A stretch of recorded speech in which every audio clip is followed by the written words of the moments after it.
Hello and welcome back. Okay, so now we're gonna be looking at how to correctly do these lights, and we also have to do the dirt material and the screen. So let's start from the screen because it's probably the easiest part. I'm gonna open the base mat, and I'm gonna go to M4. I think M4 is the one. Yep.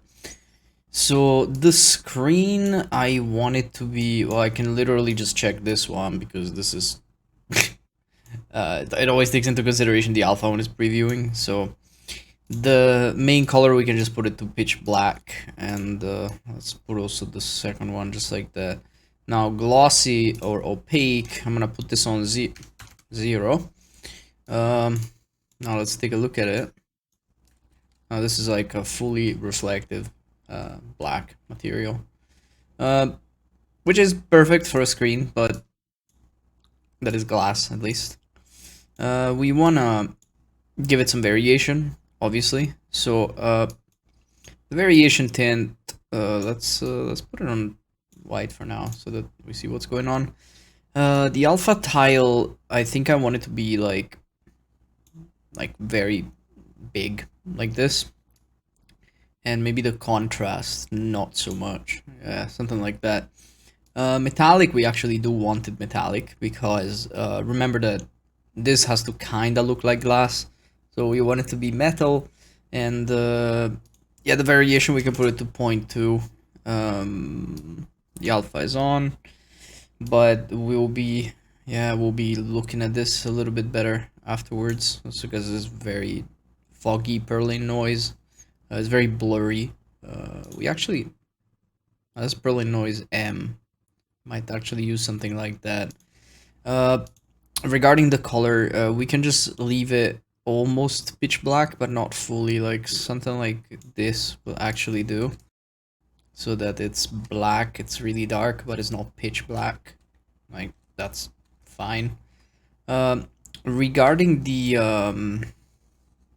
the roughness, let's look for another purlin.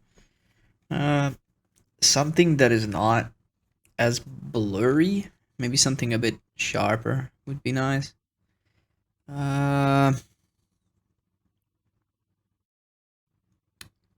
Yeah, this super purlin doesn't look bad. Let's maybe take a look at super purlin too. Now it's gonna be kind of hard to see, so I'm gonna go into buffer visualization roughness, and yeah, I think the alpha tiling is a bit too small. I mean, sorry, it's a bit too big. Just the number is too small. So we can increase it a bit. Now this becomes very repetitive.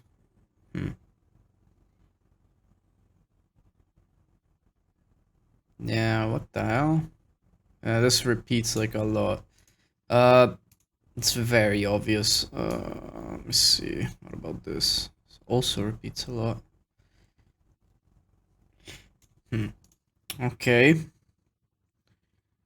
What about super noise? No, yeah, no, this one. Definitely not. No, I think I'm gonna stick to purlin, but you know, maybe I could use this, but leave it pretty big actually. Like this.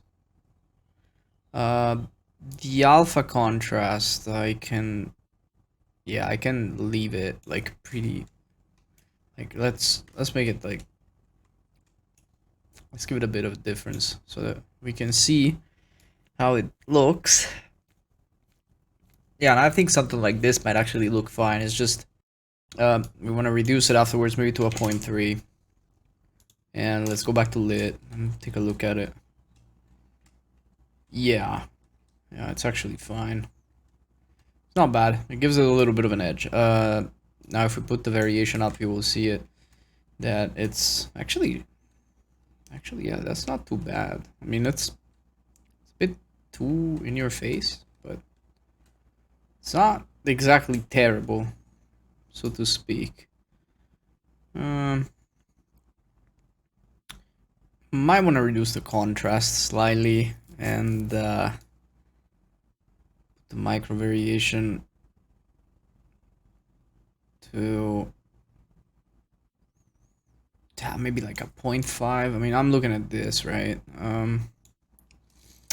I think it's not so bad. If we increase the contrast, yeah, it was negative. That's why it was looking a little bit weird. What? What is going on with these? They're not textured. I'm gonna have to look into this. Yeah.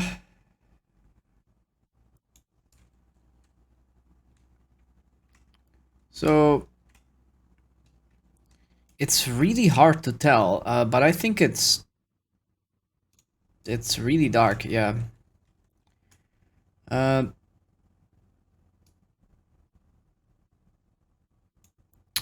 Contrast is definitely way too high. Yeah, might work better. But the micro variation, then we have to lower it. That's not looking too good. I'm not gonna lie.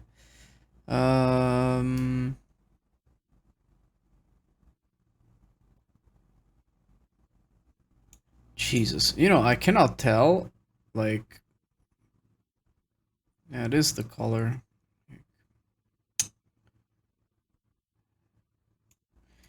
0.015.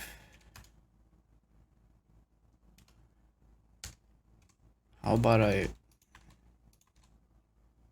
Because I want it to be very subtle. Like that's, yeah, that's about right. But yeah, I'm still trying to figure out the bloody roughness.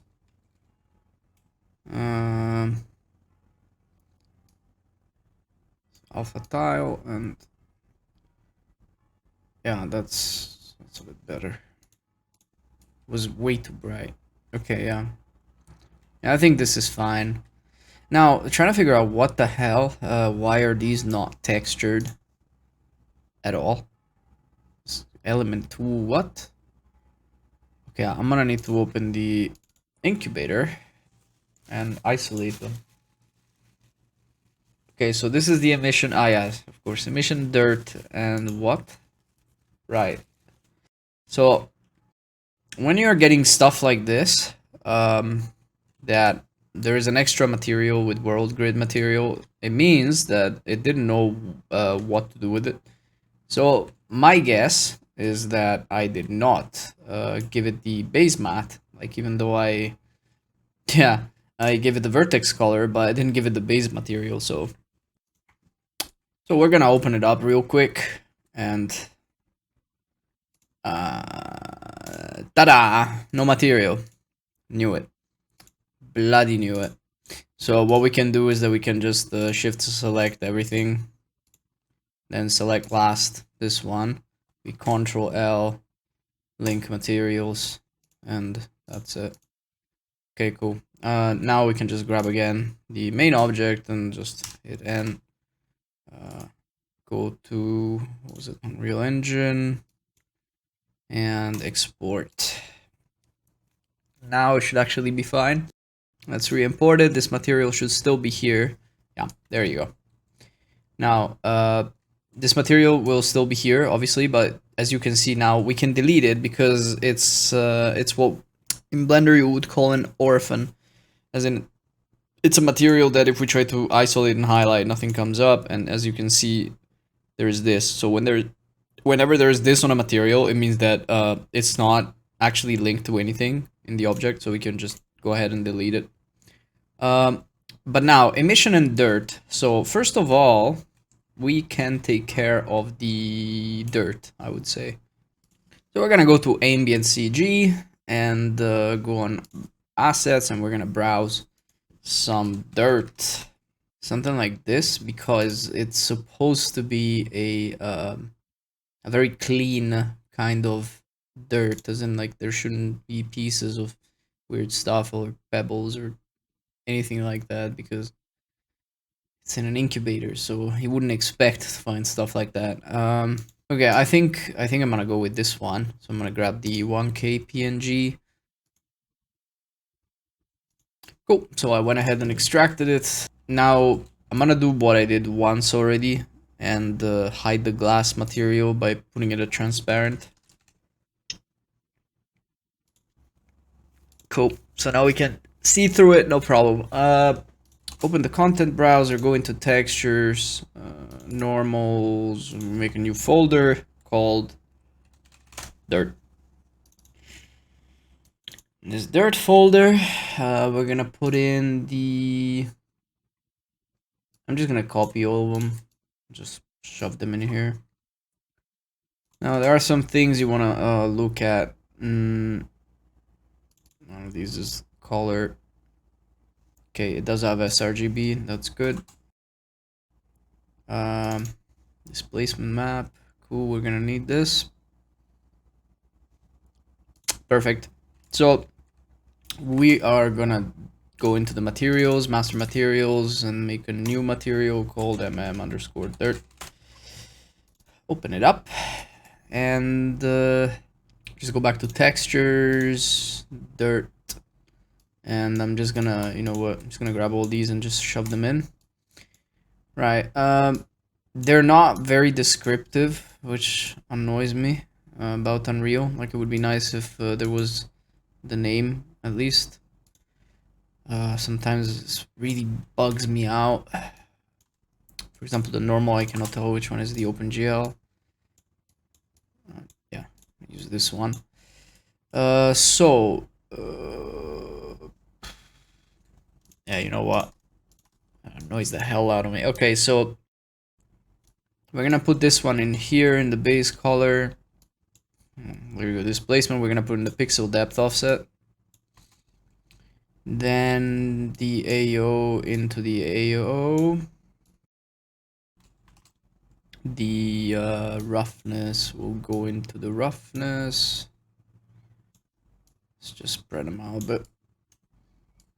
Normal goes into the normal. That's it. Now we're gonna need some texture coordinates. And as per usual, we're gonna shove it into a lerp. And we're gonna connect the lerp. Oh, sorry, what lerp? Jesus, a multiply, my bad. Had a stroke there for a second.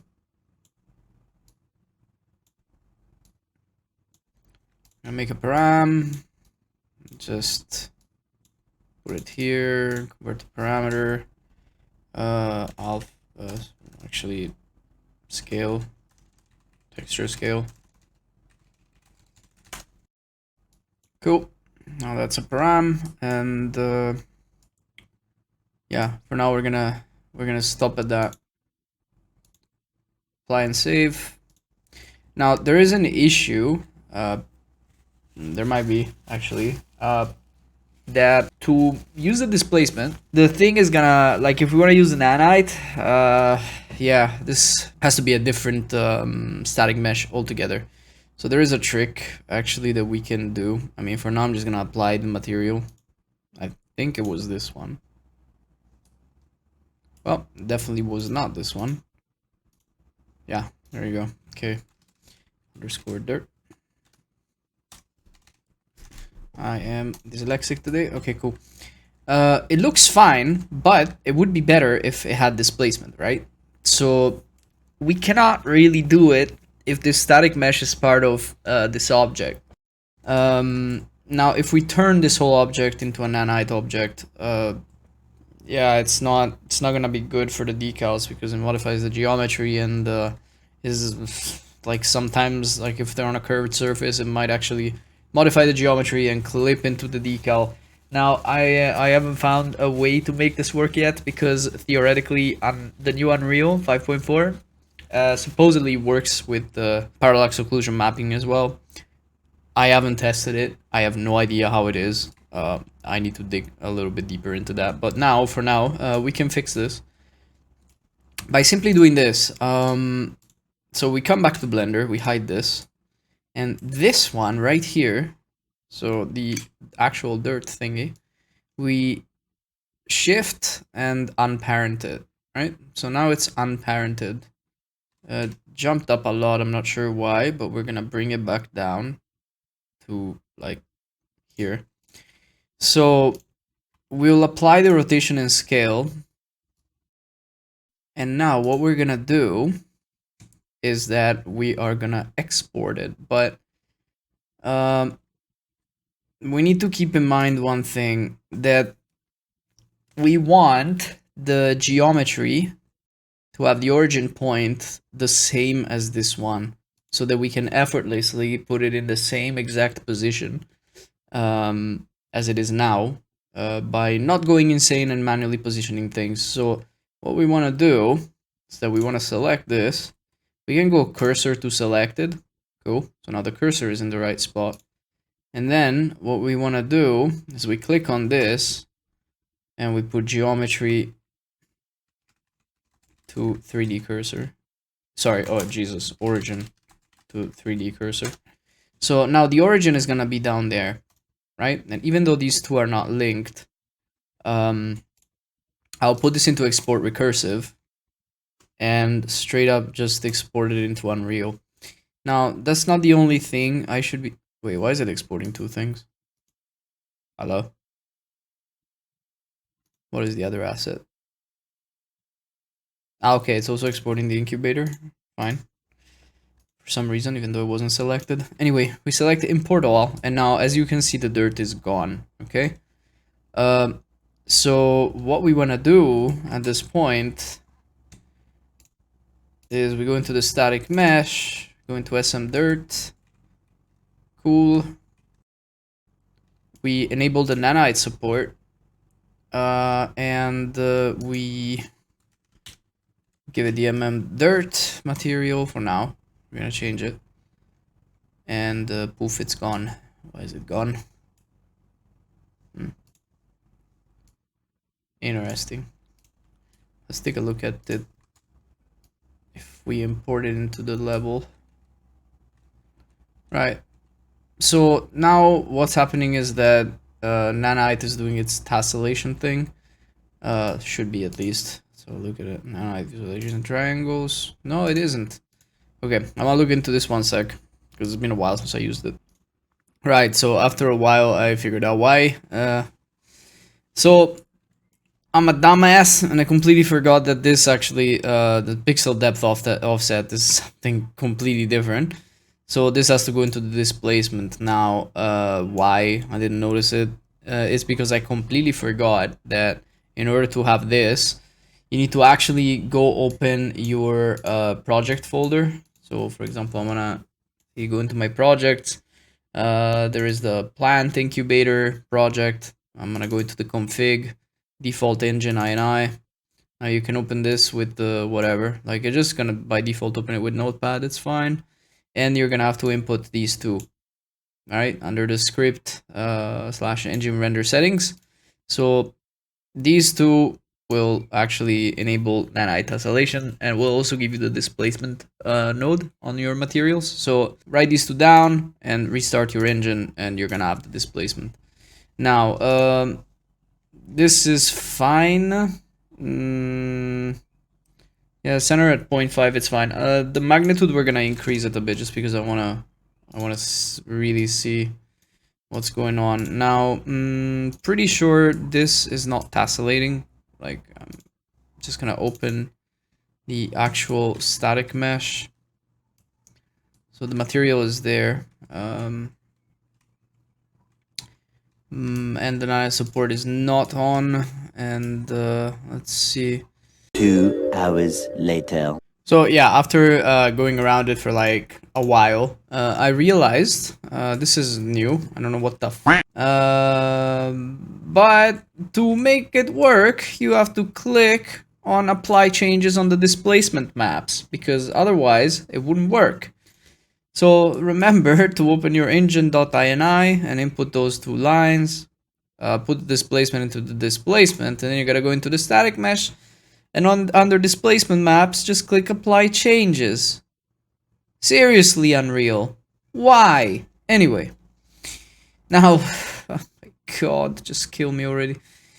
In game, by the way.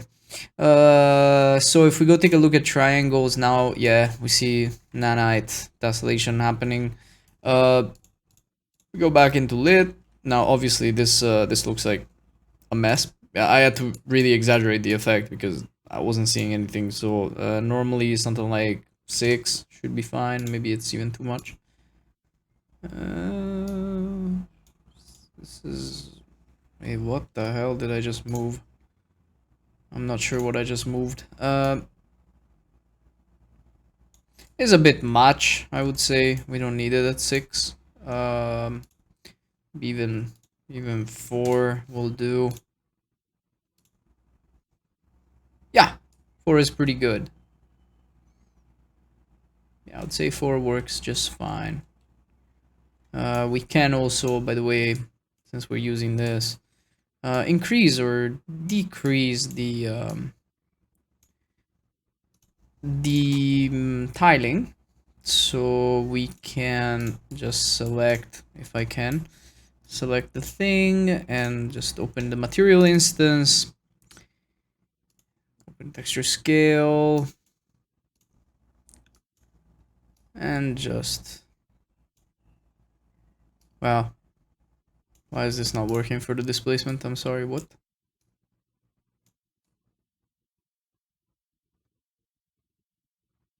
Right. Didn't apply it? Is that it? Oh yeah, I just didn't apply it.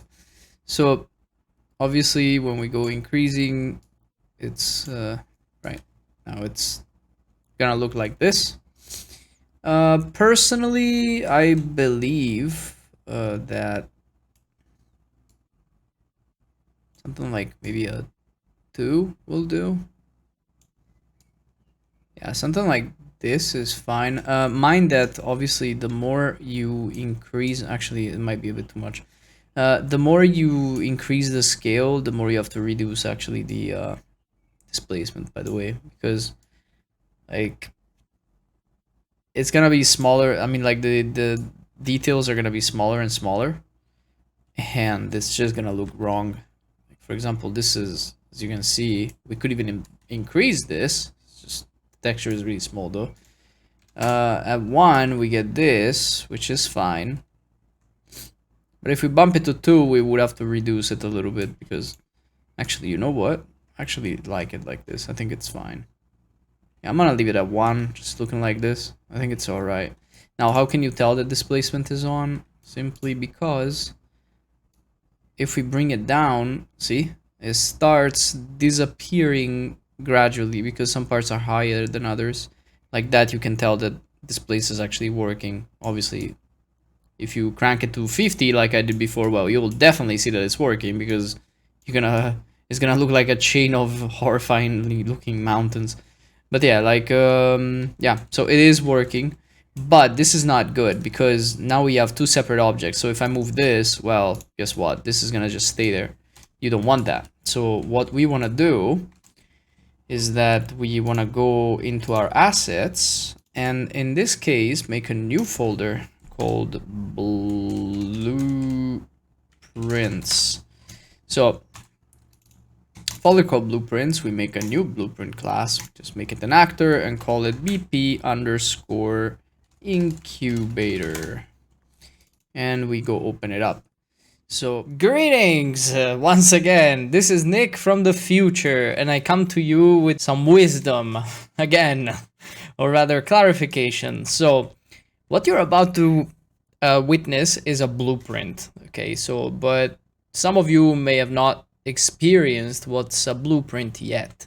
So basically, you have to think of a blueprint as a container, okay? So a blueprint is effectively a container. It can contain many things, and blueprints are extremely useful because, let's say, for example, this one right here, this one's a blueprint, okay? It contains several things. It contains the table. By the way, why I'm showing you this project, because in this one that I'm working on right now, that you are doing, there is only one object. This one has multiple which have blueprints, okay? So like there's a lot of blueprints in here. For example, take this bottle. Yeah, this is just a bottle, right? But look under here. The bottle is also in here, the same, very same bottle, and a few other bottles. Okay, so what this means is that if I place these manually, I mean, you can do that when you're like, you know, trying to put together like a scene, maybe like roughly check out what works, what doesn't work. But when you're convinced that you want to do that that way, then you create a blueprint, which is effectively, once again, a container. So this is a bp underscore table, for instance, and we can go open it up. And once you open it up, you can go into the viewport and, you know, see how it looks. This is how my blueprint looks. See, there is the main table, which is this object. And the table is the parent of a few children, which are these bottles, right? This is one bottle, this is another bottle. So all these bottles are in here. And there is also a little rectangle light, you know, which is inside. And because remember, actually, no, not remember, we didn't get to that yet. But you'll understand why I'm not just using the emissive here.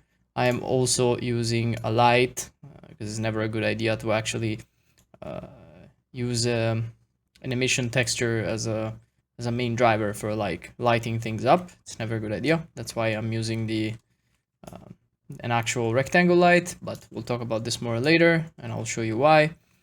And yes, so a blueprint is basically a container. A blueprint can even contain sounds, you know, all sorts of stuff. Niagara particles. I have a good example here. For example, this is a cute little smoke machine, you know, which, well, yeah, it made smoke. And this blueprint is comprised by two things, which is, well, mainly the actual smoke machine and the smoke itself. Where is it? There it is. BP smoker. Did it just open it? Oh, it opened it on the other thing. So there you go. There's the smoker, right? And it's parented to the smoke. Now, if I move this out and I compile, now if I go back to the scene, you see the smoke has moved. The cool thing of doing stuff like this, as in not misplacing smoke on a smoker, I mean of creating blueprints, is that, you know, you can just, if you like an object, you can literally just, well, I just duplicated the table as well. You can just duplicate them and have them in some other place in the scene. And, well, they're gonna be exactly the same thing. So if you want another smoker with the smoke puffing out, or let's say another table with a bunch of bottles inside, you don't have to go and, you know, duplicate the table, reposition it, and put the bottles inside again. You know, you would go crazy. Also, another nifty feature of blueprints is that you can still select the stuff inside and move it. For example, let's say I select this table, right? And I want to move this bottle. I want to rotate it and I want to move it to give it, you know, some difference and variation from this other table. You know, maybe I want them to switch places or something, right? And I can do that because blueprints are instances.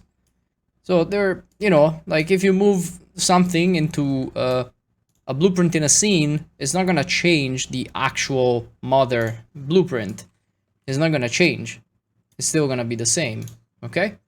So this allows for a lot of versatility. You can change them, you can change the colors. Hell, like look, I don't like this base material, it's fine, I'll change it. See, now it's another color. It looks completely different, but I did not alter the main blueprint. And this works the same for static meshes. When you have a static mesh, I think this is a static, no, that's a blueprint as well. Is there something that is a static mesh in here? Oh yeah, this. No, the floor. This is a static mesh. So, like, you can do the same with static meshes. Like, the moment you bring a static mesh into the scene, like, I'm gonna duplicate it. So if I have the static mesh and I change the color of it, well, that's all cool and dandy, and it's gonna change only for this one. It's not gonna change for the original one. The original one, which looks exactly like this one, this is not the original, obviously. The original will reside in your static meshes folder, and you can go open it up like this. Now this is your original. Now whatever color you apply to this one will be the color that you get when you import it into the scene. So now if I had to re-import this, it's not gonna be gold and whatever.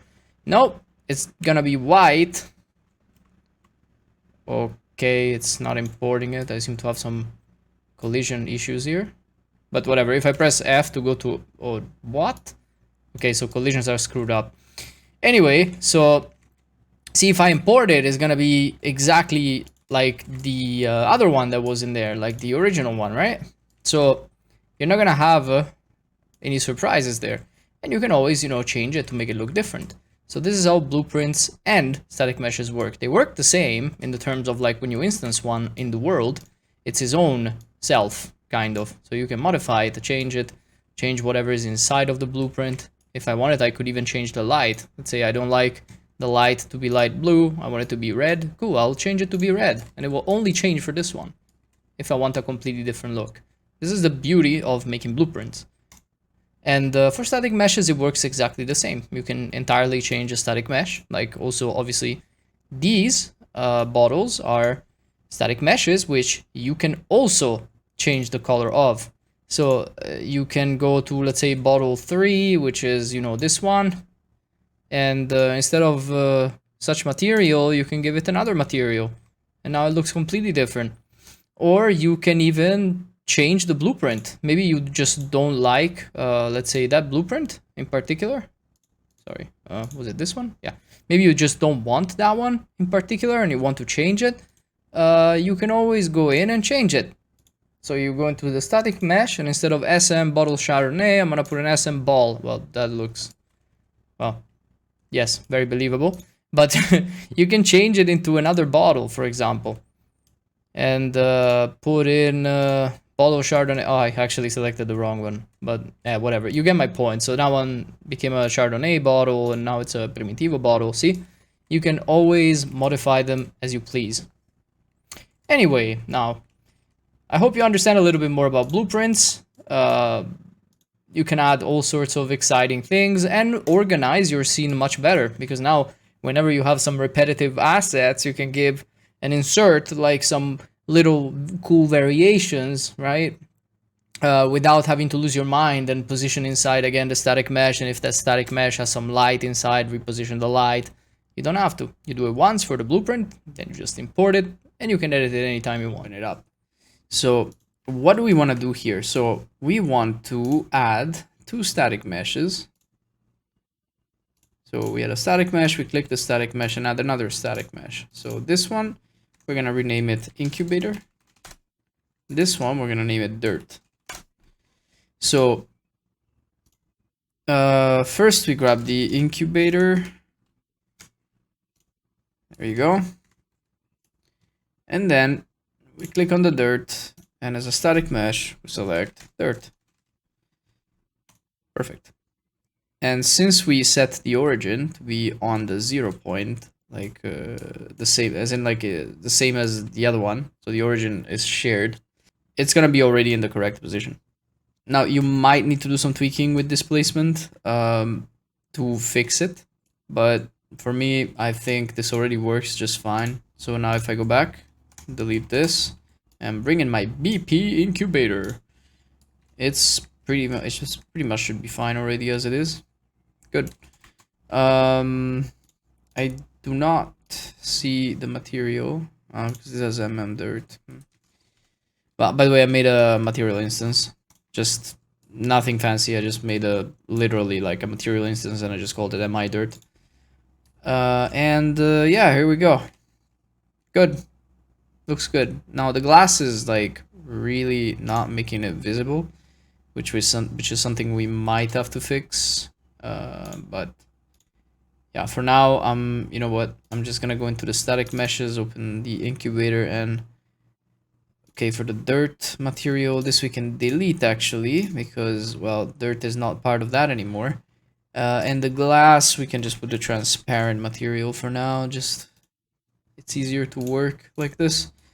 And yeah, there you go. Now, if this is a blueprint, remember, like you can see the symbol of the blueprint here. This is not a static mesh, which means it's two objects or more, depending on whatever, combined into one.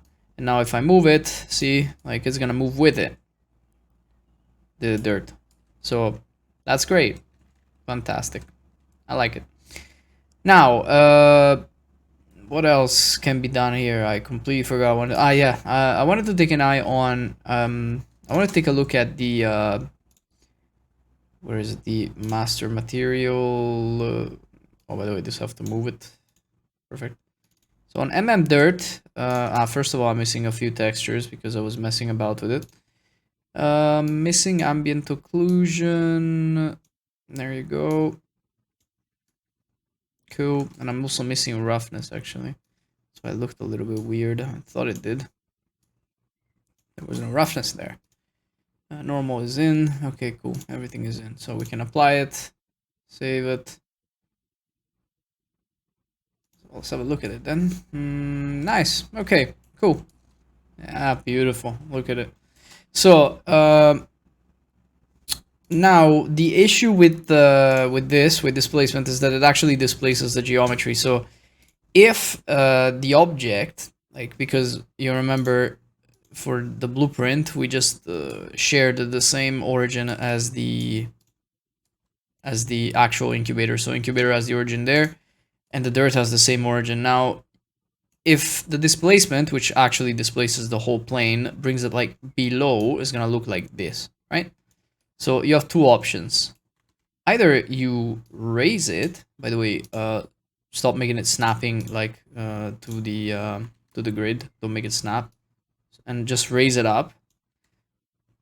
Or even better, you go into the master material, you click on this, on the material itself, and on the center point, instead of 0.5, you just increase it until the result looks good. Actually, no, probably decrease it. Yeah. See, now it just went under, right? We don't want that. So the center was 0.5. So if we make it like -1 now, okay, it's not letting me. So 0 is the minimum. Fine. So on 0, it raised it up. See, now it's more up. Apparently, I cannot use a negative center. That's interesting. Well, by default is 0.5 anyway, so for me 0.5 works perfectly fine because it's quite below. It's good. Like there are no areas that are going underneath the other mesh clipping. So we can also have a look at it like this. Yeah, see? It's all good. And that's that. For the lights instead, we are gonna go again into the master materials and create a new material called Emission. Now this is gonna be very, very simple. There is gonna be nothing plugged in anywhere other than emissive color. So what we're gonna need is simply a 4 vector, plug it in, done. No, just kidding. We plug in a 4 vector, we parameterize it, emit color, then shove it into a multiply. So we want some control. This is gonna be very basic. You can go crazy with this, but we're gonna keep it simple. And emit strength. Cool. In all fairness, we could technically make this also like give it some color and other stuff because maybe you want to have a, you know, like an instance where the lights are off. It's not our case, like as in I just want those lights on and like I don't want any of them off or anything like that. So I'm not gonna do it, but if you want it, you could actually do it. And yeah, you would have to, you know, like put color and other stuff like we did before for the other materials. Like way more simple than that. Like it just doesn't need to be crazy. I'm gonna make it white by default and default value on 1. Okay, I'm gonna instance it. emission. Cool. But I actually wanna, yeah, let's call it mi underscore lights. No, light. Yeah, lights. Whatever. Now, the color I want it to be greenish, right? Something like this. And the strength maybe to 5. Now I'm gonna go into my static meshes, open this one up, and mi underscore mi. Jesus. Oh, we call it lights, didn't we? And there you go, we have lights. Cool. So here's the thing now. If I kill the directional light, you will see that these lights are actually lighting everything around. Now, one important thing when you start working with the lights and blah blah blah, all that stuff, so it becomes tricky because whenever you try to light something up by using an emission material, things are gonna get wacky. Okay, you normally do not want to light anything up by using the emission, like on a material. You want to light everything up by using lights, because see how noisy stuff gets? That's not good. Another thing to take into consideration is the exposure. Right now, if I turn on the thing, you see, oh, everything is blown out, and then slowly, well, from the video you can see it even better because it's choppy, but slowly it starts to go back down to the regular exposure. So here is what we're gonna do. I'm gonna create a basic setup with some lights. Now I'm gonna kill the directional light. Okay, directional light is dead.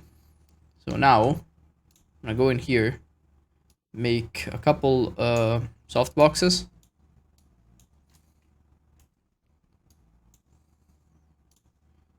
Just gonna, okay. I want to give it like so give it something like 300 lumen. I know it looks crazy, may seem crazy, but it is not. So now I'm gonna increase the source width and height because I really want it to be a nice big softbox. Attenuation radius, like yeah, I'm gonna make it pretty big. Cool. The angle, I can just leave it to 90 degrees. Length, I can just keep it like this, it's fine. Then I'm gonna duplicate this and just turn it around.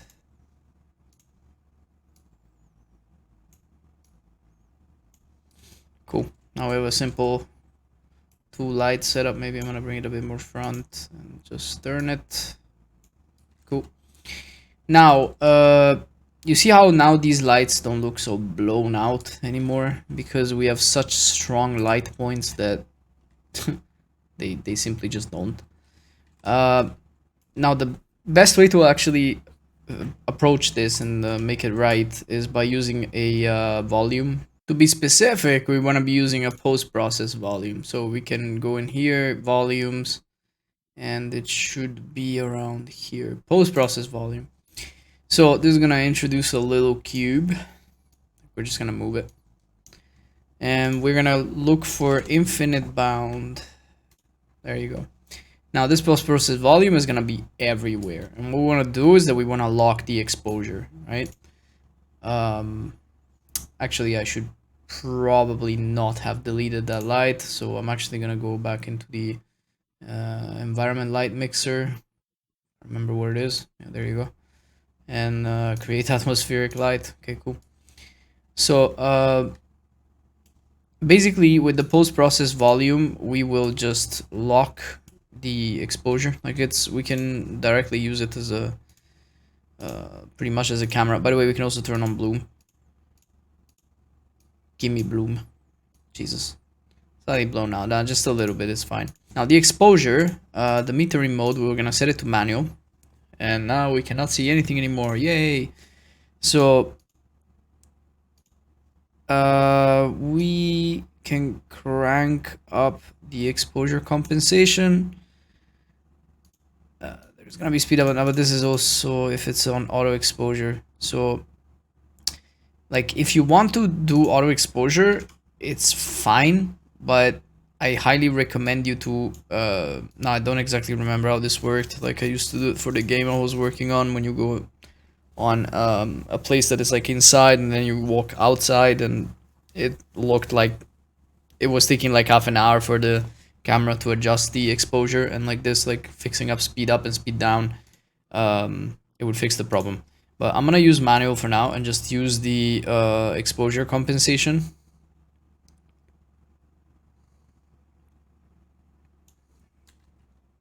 Yeah, that looks about right. So this is the result I want, pretty much. Okay, so I want these lights to be pretty strong. Now they're kind of like really strong. I'm gonna make this 200, and maybe this one I'm gonna make it 150, and I'm gonna give it like a bluish tint. Cool. And these I want them to be, yeah, like about this strong. I say it's not too bad. What I don't want is to use them as a main light source. Like I said, they will create weird artifacts. Like if I actually go and open the material instance, and let's say I want to use them as the main light source, and I crank this to 500, like you cannot really see it like this, but it will start creating artifacts. Like if I now kill these two rectangle lights like I did before, see, like it's weird, it's very noisy, it's not good to look at, like it's not how it should be. Okay, so I'm gonna reduce this again to, let's say, 10. I think 10 is good. There is very minimal amount of exposure, like as in like it's not really lighting anything up. But what I really want to do here is to actually go to the lights, go to rectangle light, drop one in, and what I want to do is I want to rotate it, move it up, and this is what I want to do. Like have 3 independent lights, okay, rectangle lights, and look how it looks now. Look how clean it is. You don't see any artifacting, do you? Now this thing, by the way, of exposure, emission, like trying to light things up from here, like directly from the material, is especially bad if there is something like a glass in between. Like it's gonna artifact even worse than normally does, and it's literally gonna look like shit. It's part of my French, but it is what it is. Now with these instead, accidentally deleted the thing.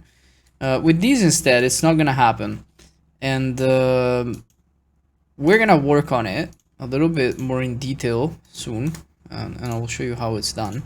But the effect, you know, will be something like this, right?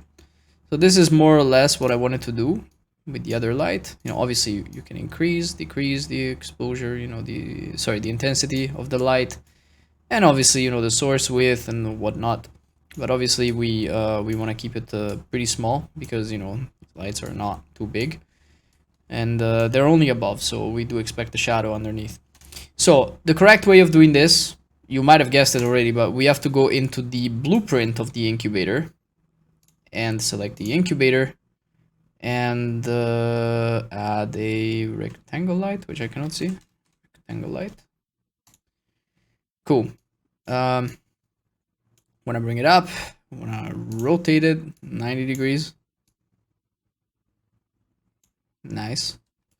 Now I'm not really gonna use the barn door angles, because yeah, these lights are not really directional, so this will do just fine. Honestly, by default, the size of the light is actually fine. I don't have a problem with that. Maybe the width a little bit less, like something like maybe 50. Okay, 54. Yeah, this is fine. Yeah. See the angle, I'm just gonna leave it at 90, and the length, I'm just gonna reduce it because whatever. We don't really need that. The intensity, it's unitless. Okay. I'm gonna put it on candelas, and we're gonna make it like a, I would say 13 candelas. Attenuation radius is pretty big, and the color, we're just gonna make it some greenish looking color, I would say. Yeah. We can duplicate this and just move it to this one, and then we can duplicate it again and move it onto this one. Nice. Now I can compile and save, and if I go back to the showroom, guess what? They are there.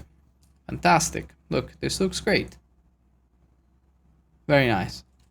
No weird artifacts with the light. Everything looks nice and clean. And if we turn back on the... Well, yeah, with the direction light, you can also see a little bit of exposure around, but remember, the more light you have, the less artifacts you will see normally. Like, for example, you have a big sunlight, even if you try to expose, bring up exposure and just start lighting things up with the material, like with the emission material, it's not gonna be as looking as terrible as when you have very small lights around, or no lights at all, like in this case. So with the lights like this, with the rectangle light or whatever point lights, it's gonna be much better exposing things and creating lighting. So we're gonna turn back these two. This looks starting to look really nice, I'm not gonna lie. Cool. This looks really cool. We are gonna go back also onto the where is it? The master, no, sorry, the SM incubator, and just put on my glass. Save it. Right. As you can see, it's not very visible, as in the dirt. We might fix this soon. Like, now that we start working on the fern, most likely. Yeah, and removing these two, as you can see, like now we only have exposure from these three lights. They're not really causing any sort of artifacting with the exposure, right? You can see a little bit here, just a tiny little bit, but that's it. So it is working quite well, even going through the glass, right? But yeah, cool. That's pretty good. That's pretty good. Now, next up, we are gonna be doing what? Well, we just have the fern, really. We can just do the fern, and after the fern, we can start working on the decals, because the whole modeling side, aside of the decals, it's pretty much done. The materials are pretty good. They're working, and yeah, I'll see you in the next one. Hey everybody, and congratulations for completing the 5th part of the tutorial. At the moment, I have finished editing the 5th, but as a matter of fact, there is only 2 of them out for now, as you can very well see from here.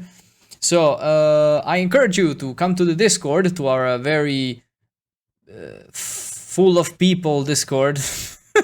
It's literally just a bunch of us, but that's the thing. Like this course is new, and the Discord is like a bit old, but you know, I never really used it much. But for the course, I really wanted to use it because I want to see what you guys are up to. I want to see your progress. I want to see if you took some artistic liberties, maybe you had different ideas. Hey, maybe they were better than mine. I want to see them. Okay. So come on over, like click on the link in the description and post your artwork in the share your progress. Like for now, there is only, well, James that posted, but very nice. But yeah, I would like to see what you lot are working on, and how it turns out. There is also a troubleshooting part, so in case you run into some trouble or you just have questions, you can just, you know, write them down in here and I'll answer as soon as I can. Anyway, keep up the good work, and I'll see you in the next one.